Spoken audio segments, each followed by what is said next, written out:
멈추면 비로소 보이는 것들. 혜민스님과 함께하는 내 마음 다시 보기. 출판사 세멘파커스. 제2강 관계의 장. 인간관계는 난로처럼 대해야 합니다. 너무 가깝지도 너무 멀지도 않게. 그가 예뻐서가 절대로 아니고, 그가 용서를 받을 만해서가 아니고, 그도 사람이니까 라는 생각에서가 아니고, 내가 살려면 그래야 하니까, 그를 잊고 내 삶을 살아야 하니까, 나도 행복할 권리가 있으니까 그를 용서하세요. 절대로 쉽지는 않겠지만, 자꾸 억울한 마음이 들겠지만, 지금도 울컥울컥 올라오겠지만, 나만을 생각해 보세요. 이게 나에게 좋은지, 그리고 결정하세요.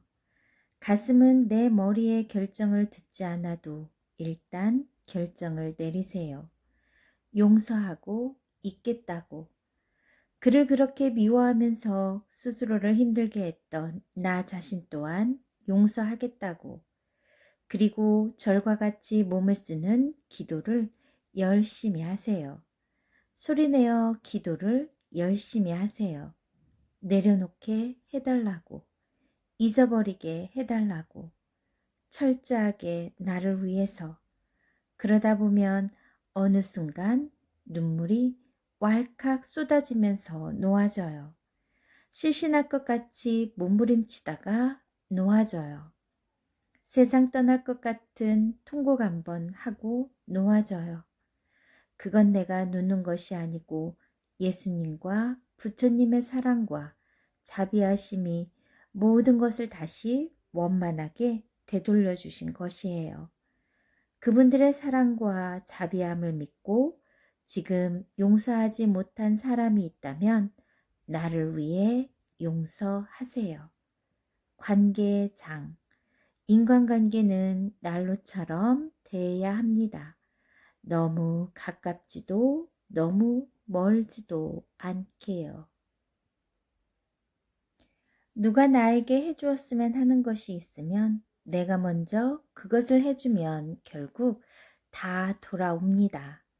예를 들어 친구가 내 생일을 기억해 주었으면 하면 먼저 친구 생일을 기억해 주고, 남편이 어깨를 주물러 주었으면 하면 본인이 먼저 어깨를 주물러 주세요. 상대가 나를 칠 때 지혜로운 이는 굽힐 줄 압니다. 받은 대로 똑같이 치면 옳을 수는 있으나 똑같은 놈 취급당하며 주변 사람들의 마음을 얻지 못해요. 억울해도 참는 모습에서 그 사람의 진가가 드러납니다.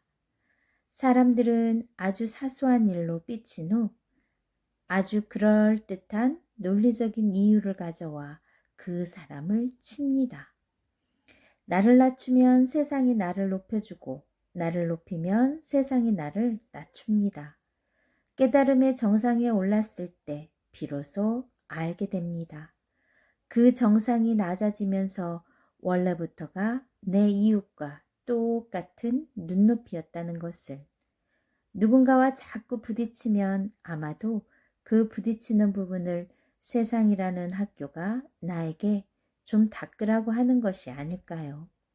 누구를 싫어하면 왜 싫어하는지를 가만히 들여다보고 내 안에도 그와 비슷한 허물이 없는지 살펴봐야 합니다. 다른 사람의 결점이 내 눈에 들어오는 것은 내 안에도 똑같은 결점이 어딘가에 있기 때문입니다. 그 사람을 처음 봤을 때 그의 결점이 딱 보이는 건, 그리고 그의 결점이 두고두고 나를 괴롭히는 건 내 안에도 똑같은 결점이 존재하기 때문입니다. 사실 어떤 사람이 원래부터 나쁘거나 좋거나 하는 건 없습니다.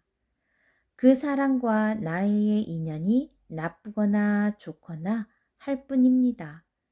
악한 사람도 나를 구해주는 은인으로 만나면 좋은 사람이 되는 것이고, 선한 사람도 길을 가다 내 어깨를 치고 가면 나쁜 사람이 되는 것입니다.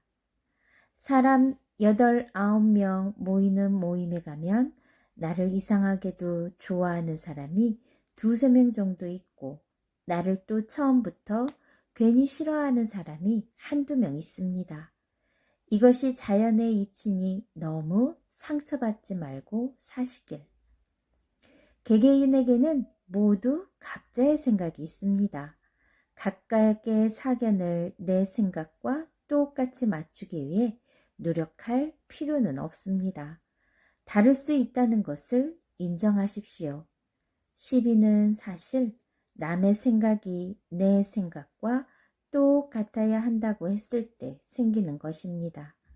몇백, 몇 천만 원짜리 명품 가방을 가지고 다니면 뭐하나요? 사람이 명품이 아니라면. 배우자, 자녀, 친구를 내가 원하는 대로 바꾸려 하면 할수록 관계는 틀어지고 나로부터 도망가려고 할 것입니다. 사람은 큰 고통, 큰 사건 이후 스스로 변화하지 않는 한 쉽게 변하지 않습니다. 전생 이야기 중에 부모와 자식 간의 인연은 부모에게 은혜를 갚으러 나온 자식과 빚진 것을 받으러 나온 자식, 두 분류로 크게 구분된다고 합니다. 스스로에게 물어보세요. 나는 둘 중 어느 부류인지. 배우자에 대해 쉽게 변하지 않겠구나 하고 포기하려 하니 앞으로 남은 그 많은 세월을 어떻게 참고 살까 걱정이 되나요? 그럼 스스로에게 물어보세요. 나는 그 사람이 봤을 때 완벽한가? 인간관계에서 생긴 문제를 풀 때 왜 상대가 내 마음을 알아주지 못할까? 왜 내가 원하는 대로 해주지 않을까? 이런 마음에서 출발하면 문제는 절대 풀리지 않습니다. 왜냐하면 상대에 대한 이해가 아닌 나의 욕으로부터 시작되었기 때문입니다. 대신 왜 상대가 나에 대해 저렇게 생각하는지, 나의 어떤 면 때문에 오해를 했고 힘들어하는지, 이런 관점에서 출발하면 상대에 대한 이해가 깊어지고 생각보다 쉽게 문제를 해결할 수 있습니다. 사람들은 쉽게 무시하는 사람은 사실 본인 자신이 사람들로부터 무시당할까봐 두려워서 그런 언행을 하는 것입니다. 당신이 왜 그 친구 말을 못 믿는 줄 아세요? 당신이 그 친구와 비슷한 상황에 처했을 때 당신 역시 그 친구와 비슷한 거짓말을 할 수 있다는 사실을 스스로가 너무도 잘 알기 때문입니다. 의심이 많은 것은 사실 당신 스스로가 당신을 믿지 못하기 때문입니다. 우리를 진정으로 행복하게 만드는 것 중 하나는 누군가 나의 가치를 알아주고 관심을 가져준다는 사실을 알았을 때입니다. 아무리 부와 권력을 가졌다 해도 아무도 관심을 가져주지 않으면 불행합니다. 심리학자들에 따르면 사람들에게는 행복을 결정하는 2가지 질문이 있다고 합니다.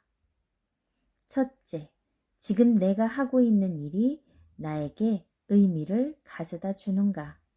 둘째, 나와 주변 사람들과의 관계가 좋은가? 이 2가지 질문이 사람들의 행복의 열쇠라고 합니다. 혼자라서 외로운가요?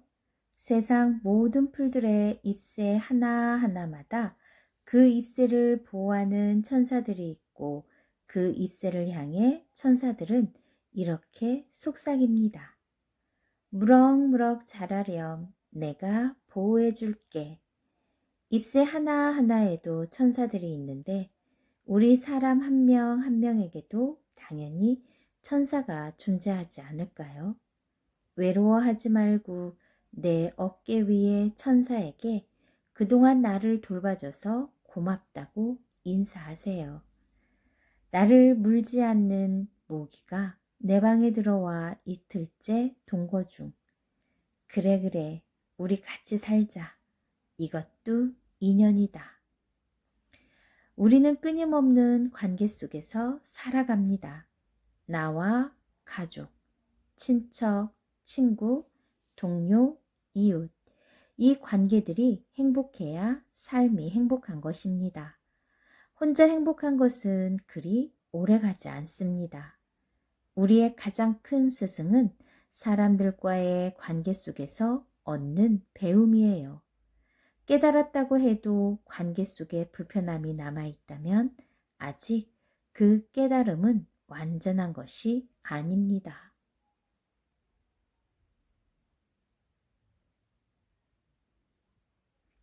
다음 편에는 우리가 진정으로 노력해야 할 것 들려드리겠습니다.